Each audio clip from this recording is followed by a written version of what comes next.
Hi guys, Tim again with Real Southern Exposure. Welcome to another episode.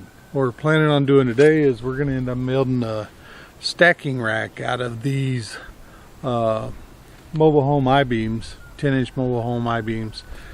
And we're going to build a stacking rack for the sawmill.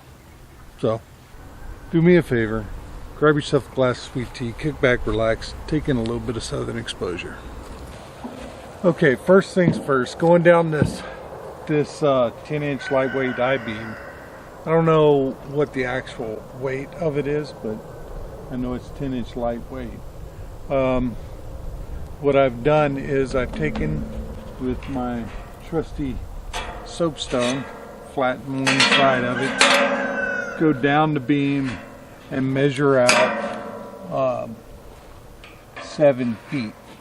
I don't like for my lumber packs to be too big.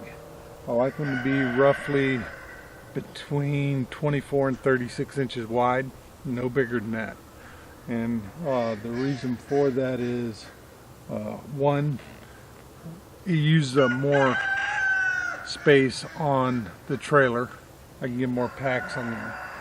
Still same amount, however it's more lighter weight. A lot of the places I go to, they don't have very big equipment whenever I go to drop off the lumber. So if I can make the packs smaller, they don't need that big of equipment to take the lumber off. So I pretty much do everything in accordance with what this Mahindra 26 XLT can pick up, which is 26 horsepower tractor, what it can pick up. If I can go by that, then they should have no problem getting the stuff off over there. Because a lot of people, that's pretty much what they have in between a 25 and 26 horsepower equipment. Alright, so I've drawn my lines on here. What I'm going to end up doing now is, and I've measured out 7 feet, is I'm going to finish doing that, and then I'm going to take out the cutting torch. I'm going to cut this stuff down to length. Let's go ahead and do that now.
Okay, now that we got those 6 pieces cut like we needed, we're gonna have 3 of these total, and there's gonna be 2 of those pieces for each one of them.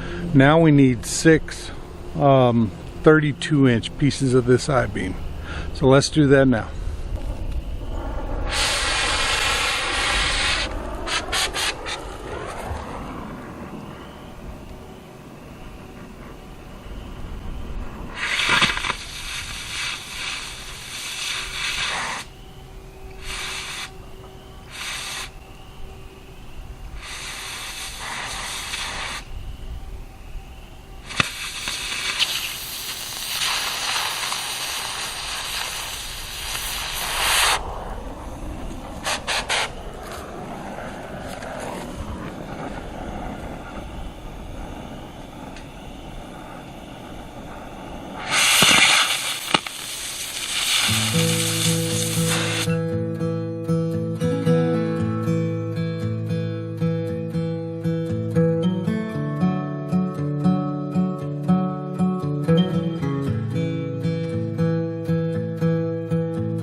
Okay, so now that they're all cut, what I'm going to use this 4.5-inch grinder, and we're going to take and grind all the rough edges just to try and knock off as much of the slag as we can, clean up the surface and get a good welding surface so we can weld them to our cross members here. So let's go ahead and do that now.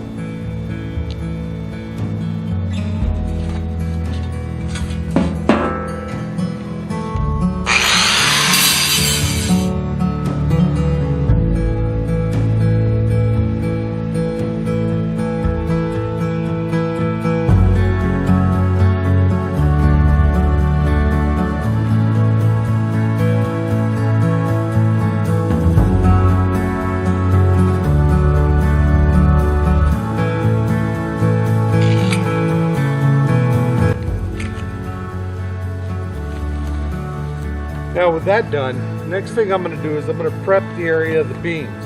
You see here, I've already done this one. Now I'm going to go ahead and do this top one on the top and the bottom. You'll see why in a little bit. Let's do that now.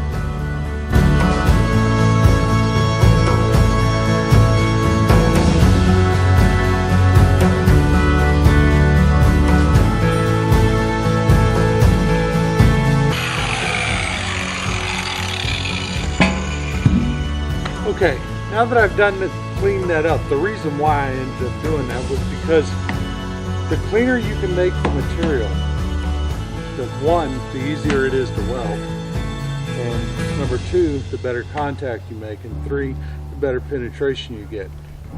So what I'm going to do now is I'm going to take this upright, set it right here, we're going to square it up, I'm going to fire up the welder, and we're going to take and tack that thing off. And then once it's tacked off 100%, then I'll go ahead and weld it on up. Let's do that now.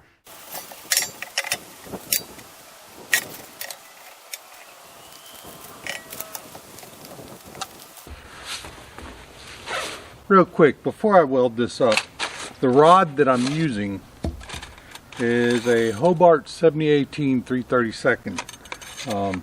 332nd is perfect because this metal right here is not that thick at all.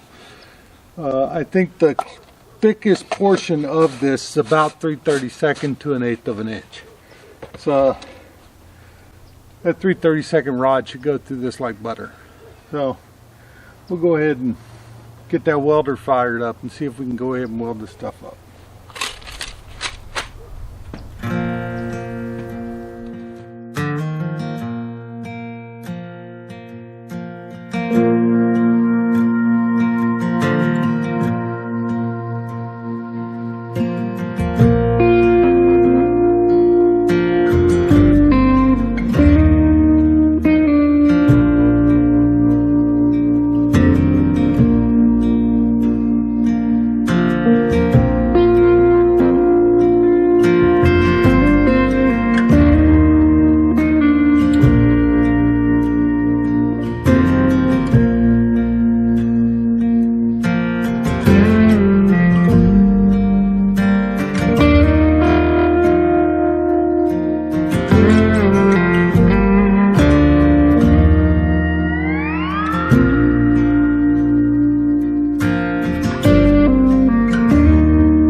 Okay, now that we ended up getting that welded up, what I'm going to do now is I'm going to end up taking some of these 3/4 inch boards.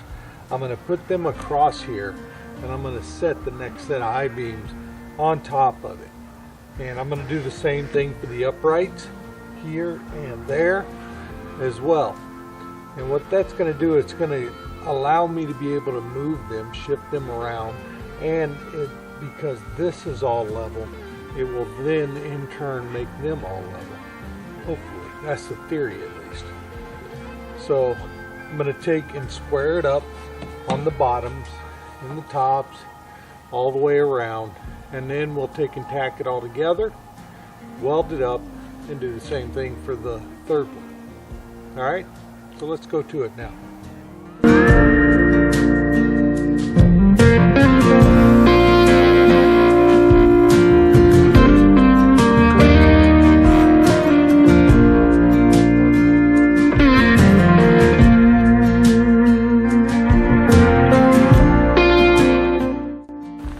Okay, now that we have gotten those pieces welded up, what I'm going to do now is I've measured out 60 inches on these cross members from that mobile home frame, and I'm going to go ahead and cut them off.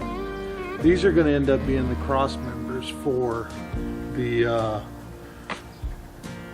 uprights, so I can take and stack stuff off. Also, I'm going to use these as markers on where to put the stickers on the pack of wood. So, let me go ahead and do that now. Cut these things off.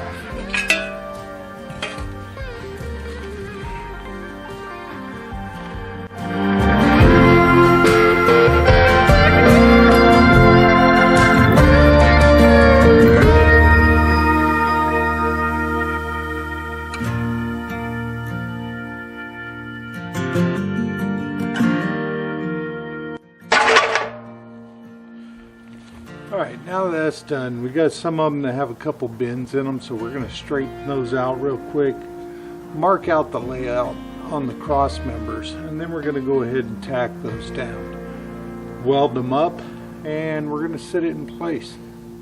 So let's go ahead and do that now.